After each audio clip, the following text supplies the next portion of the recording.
Good afternoon, everybody. I am Mark Werber, the Director of Association Management Software.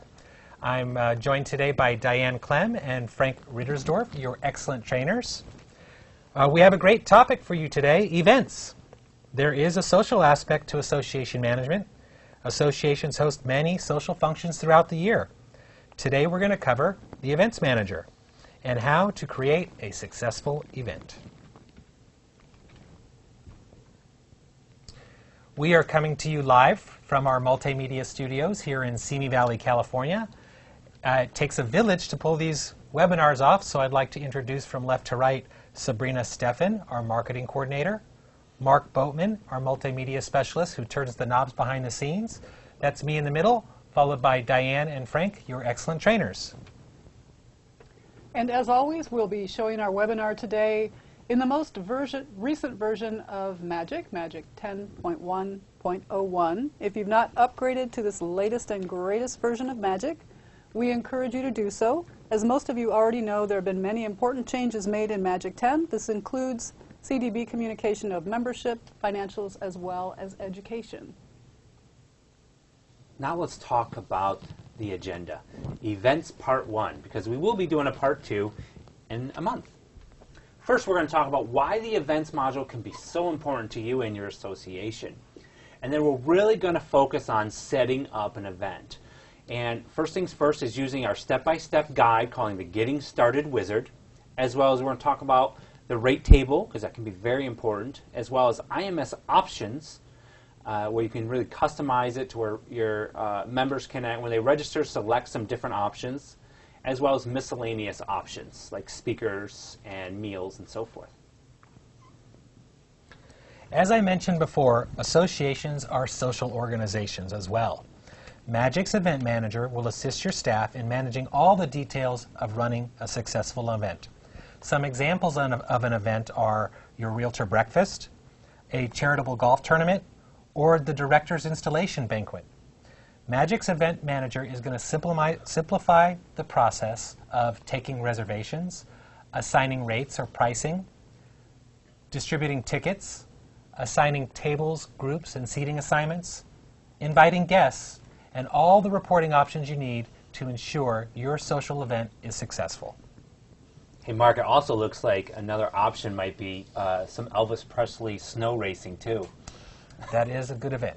As you'll see by some of our graphics, we're not limited to the aforementioned events, that's for sure. All right, so let's look at event setup first. We're going to go to the Getting Started Wizard. So Frank will take us to Magic. So to find the event section, we're going to go to Managers, Event, Getting Started. And some of you might find this very familiar. This is our wizard we use in Magic for many different purposes. Today you're going to use it to set up an event. First we're going to click on the Create a Charge Code box, which is going to take us to our first step. Charge codes are usually created by your accounting staff, and you have two options when you're dealing with events. You can create one charge code for all events, or you can create specific charge codes for each event that you put on. So that's up to your accounting staff. That can be done by them. And you'll notice when we escape from the charge code table, we have a checkbox there indicating we've already done that step. So if you have to step away from your desk, you know where you were when you left off. Next step is going to be create the new event. Now, for the sake of brevity, we're not going to create a brand new event. We're going to open one up that we've already created for you. Our event is called Golf. So we're going to go step by step through the fields for you. Obviously, your event is going to have a unique ID and a name. You're going to designate the date and time that your event is going to happen, and you're going to establish a reservation deadline. You also are able to select a lot of different options, as we mentioned earlier. The first being the location. You can use your F5 to zoom into this field and select from your available locations. Now, if we click on the Location Info button, we see we have address information and an opportunity to put an additional document in case you need directions and so forth. But this is your list of available locations to select from, and we're going to select ours for our golfing event. The next field is event type. Again, you can use your F5 key to zoom in and select the type of event it is. In this case, it's a golfing event, so we're going to select that. And you have an opportunity to add a comment and also designate who the coordinators are. So anyone who comes in from your staff and looks at this event knows who to talk to if they have questions. Next section is the attendees section. You can designate your minimum and maximum allowed to attend your event depending on your requirements or limitations of your venue. The registered field will populate as people register for the event. And the on waiting list is the same way. Once you reach your maximum, members who register will go on the waiting list. And once positions become available for the event, you will have to manually take people from the waiting list and register them for the event. It's not an automatic process. If you happen to have a number of people you know for sure are going to attend and you want to keep track of that count, you can do that in the guaranteed field. And under options, you have the opportunity to either print tickets for the event or mark the event as OK to purge. As part of cleanup in Magic, you have an option to run a utility that will purge events you're no longer using. So if that box is checked, then that event will be available to be purged when that utility is run. The next section is the accounting section. You're going to select the appropriate billing group and the charge code that you've just set up for your event. Important to note that once you establish a billing group on an event and people begin to register, you can't change that information. So make sure that you're careful to choose your billing group wisely. Oh, Diane, you just covered a lot of stuff. Let's review that really quick That was before a lot of information. before we move forward. So let's go in here. Okay. So Diane covered the Getting Started Wizard. She talked about how that's a great step-by-step process where you can actually start the process, finish a step, leave, come back and say, where did I left off when I'm creating this event? Come back. The next step that doesn't have the check mark. That's a great key there. As well as we talked about how to create the charge code where, again, most accountants will do that for you. Your accounting section will do that for you. But you can actually set it up for a specific charge code for a specific event, or one charge code for all events, or even a charge code for a type of event. We also talked about all the different fields to kind of get started creating the event, like creating the ID, the name, the time and dates, the deadline date. We talked about attendee parameters, minimum, maximum registrants, as well as even the waiting list.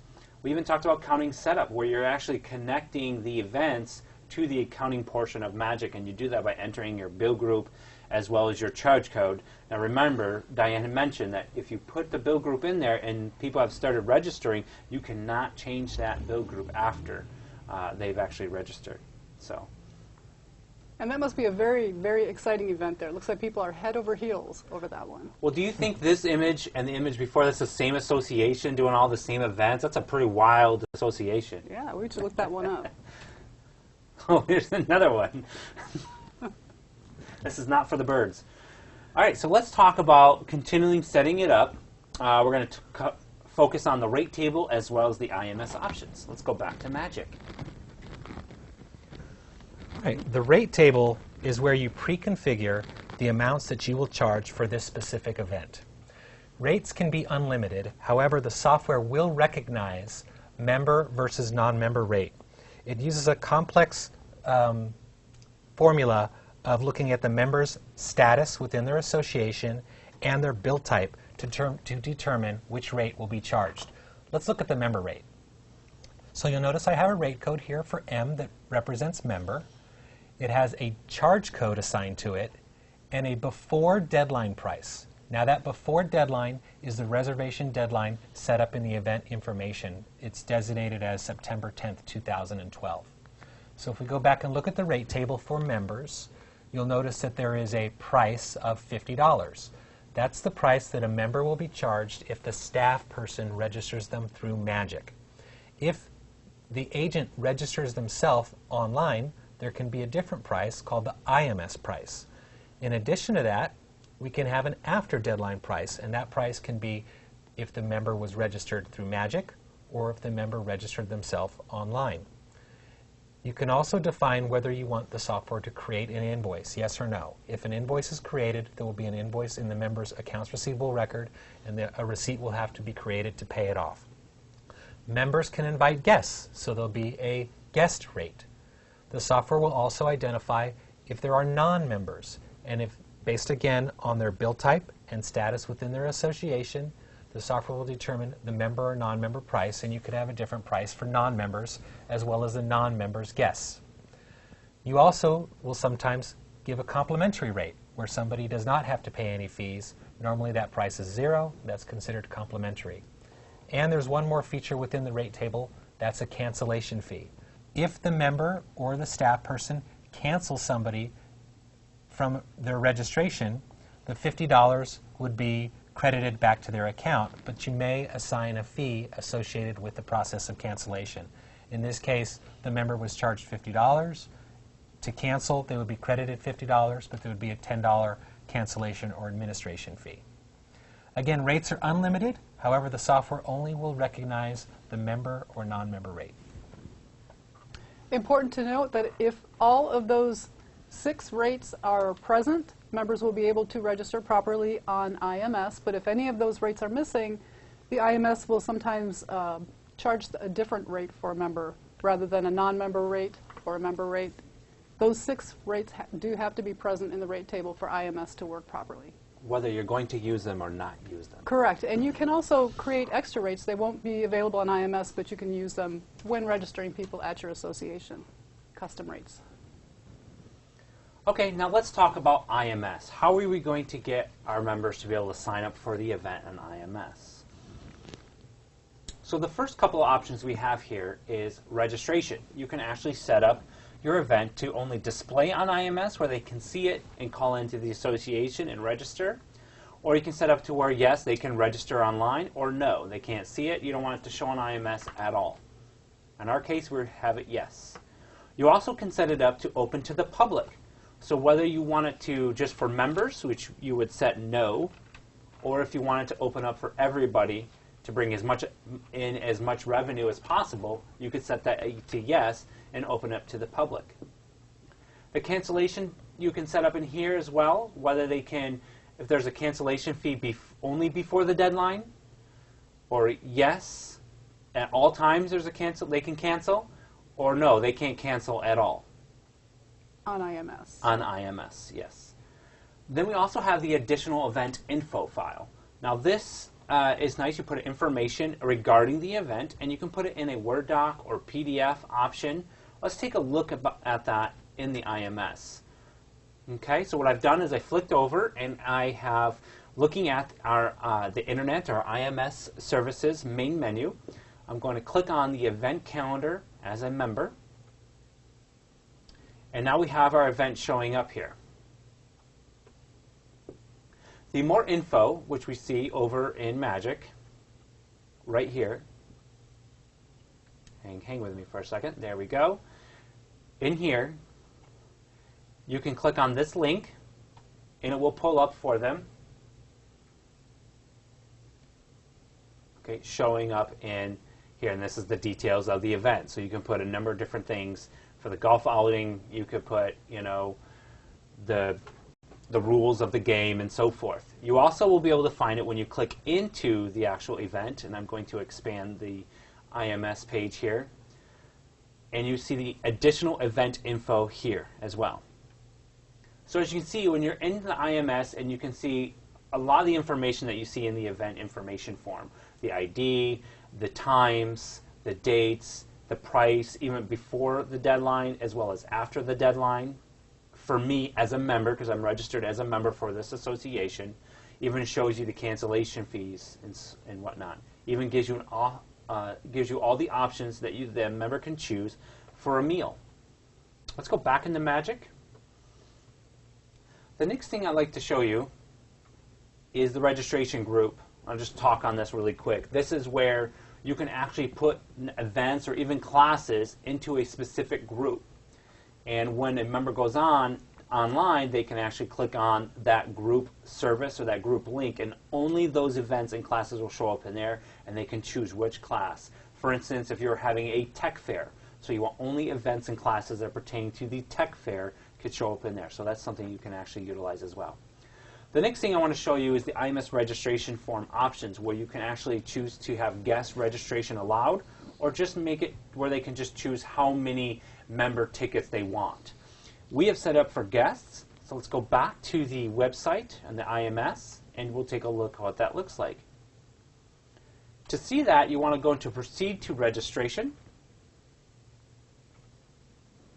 There, a little security certificate issue there. So what we're going to do is now we're looking at what the member will see when they go to register online. So a couple of different options. Of course, you have our name in here and our address and so forth. Down below, since it's a golf, we did say yes, you can do put in a handicap. The meal choice was a default to chicken as well, but we have the other options as well. Then when you're going to the guest, you have number of tickets. I can click on the button, create new guest, and I can fill in the guest's information here. I can add their golf handicap as well as select their meal. Okay? And as you're adding guests and so forth, of course, the total will go up accordingly. So as I'm looking over here, we looked at the tickets, guest registration allowed, the add member tickets allowed. The only difference with that is that you wouldn't have this button to go in and add the information. You just have a field to enter how many tickets you want. We've already showed you the golf handicap field is enabled here. And we also have additional registration info file. Now this needs to be in an HTML format, and it actually will show up as they register. So I will show you what that looks like on our website or on the IMS. It's actually this field here. This document is for registration details of the event, like cancellation fees, refund policy, and etc. So it will just show up right there. They don't have to click on the link to pull it up. It's right there in front of you. We also have an acknowledgement required, where in this case we said yes. You do have an option for no. And our label, and you also can label it. So we want to make sure that all the hyper-competitive people understand that this event is really for the charity and not for cutthroat golf. There we go. No throwing of your golf clubs. Yes, Diane. So if they do not check this, they will click on Add Cart, and it will remind them to please acknowledge that you've read that before they can move forward. So once you check it, you can go forth and add to the cart.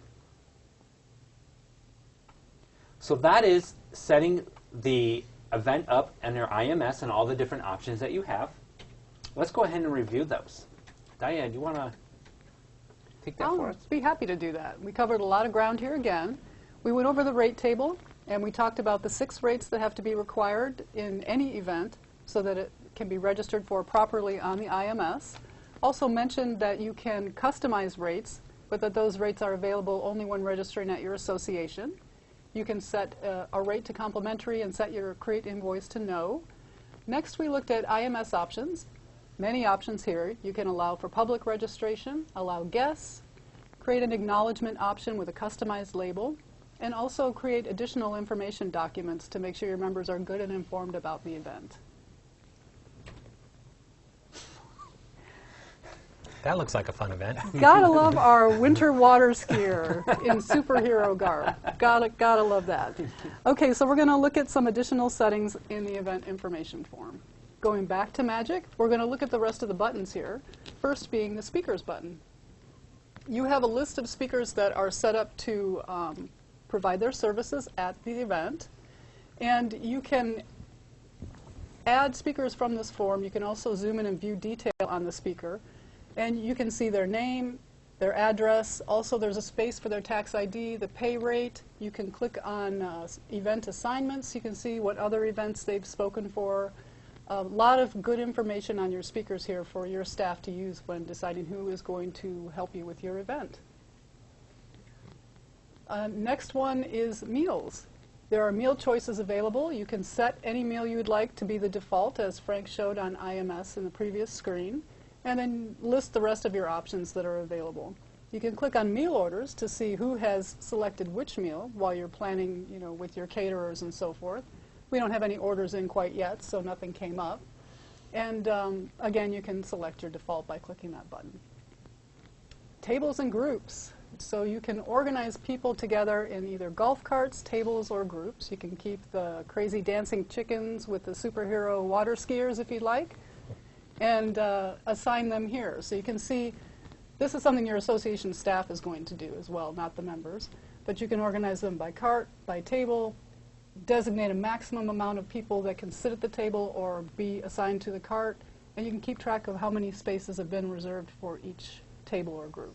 Diane, it's very important to keep apart the Elvis impersonators and the chickens. That's right. They have trouble getting Very along. important. Yes. Oh, also, if you click on a table or cart and click on places reserved, you can see who's already been assigned, not just the number, but also who it's been that's been assigned. Next is sponsored items. We always like to keep track of people who have sponsored items for our events. Now, I'm a little concerned over the amount of beer we purchased and the very small amount of ice that we've got going on there. But here's where you can note who has sponsored what, and you can show your appreciation or keep track of it for future. I think the ice carving is a thimble size. I think you're right. You got to watch out for that system default office. They're crazy. Yep. Okay, next is registered. As people register, you'll be able to see who they are, and you can actually look at their registration information form by zooming into their registration ID from here. We're going to cover the registration process next month, so we'll just briefly note that that information is found under that registered button. Next button would be the waiting list. If you have members who have been placed on the waiting list, and that button will be highlighted, you can click on it and see who those members are, and you can decide who gets priority over whom when taking people off the waiting list. There's a space available for you to make notes on the event. You're going to give each note a unique note code. Type your note. It can be as long as you'd like it to be. If it's longer than the field available, you click View Full Text. And as you can see, when you click that box, a great big box comes up, so there's plenty of room to type whatever you need to type in there. All right. Documents. This is another very useful section. Once you're in modify mode, you can zoom into the file field and you can locate any document that you have stored in your network on a folder that is accessible to anyone who works in events. Now, that's kind of a mouthful, but once you locate the document, you can select it here, give it a type and a description, and then as people come into the event, they can view that document. It's useful for signed contracts and agreements and that kind of thing. There's an ability to copy the event. If you decide you want to use that function, you can give us a call. We'll help you with that. It's going to put basic information into your newly created event, and then you're going to elaborate from there. But it saves a little bit of time for you. Okay.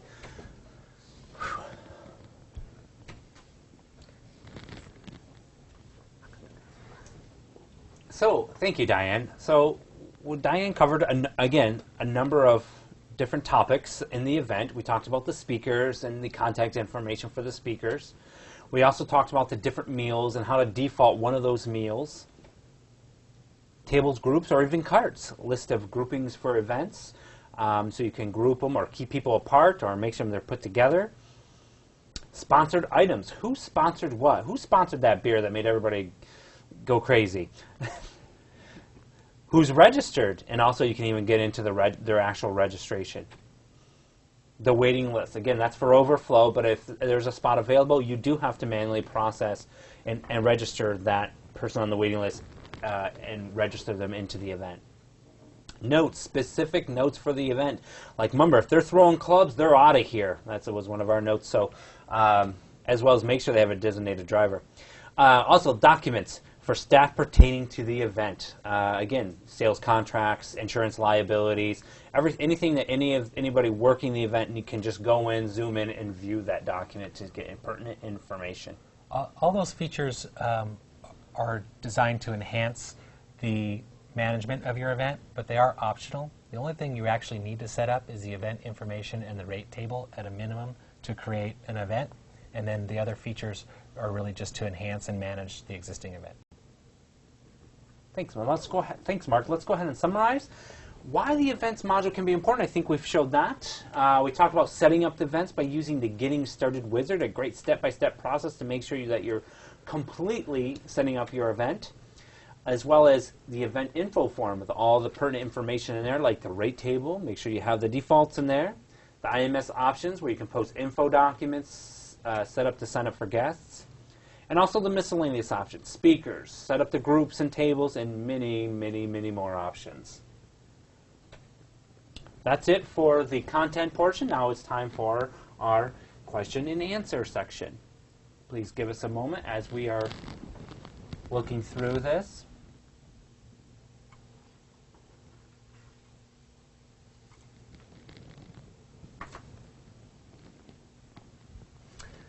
Okay, let's go for the first question. Does guest registration on IMS work only if the public registration box is checked? No. If guest registration is allowed, then it doesn't matter if they're a member or non-member or public or not public, they can register guests.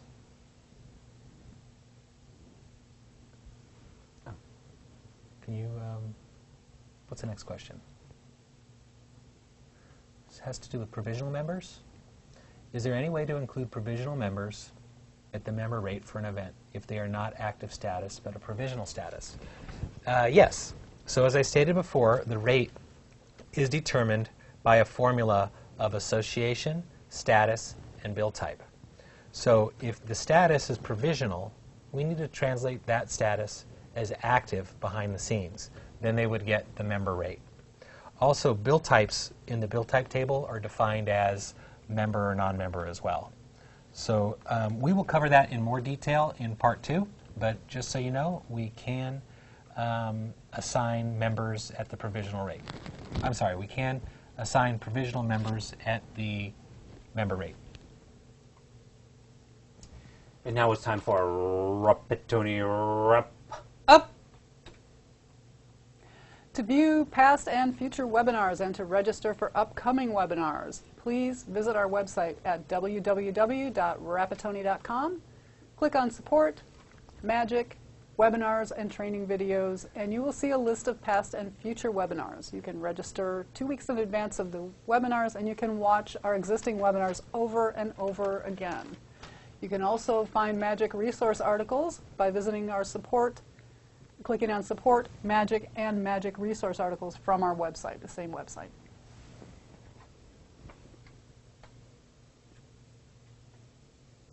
And our next webinar will be on August 29th. It will be the Events Part 2, continually creating great social options for you. This presentation will show you how to create a registration and accommodate the many real-life scenarios. The many real-life scenarios, that's right.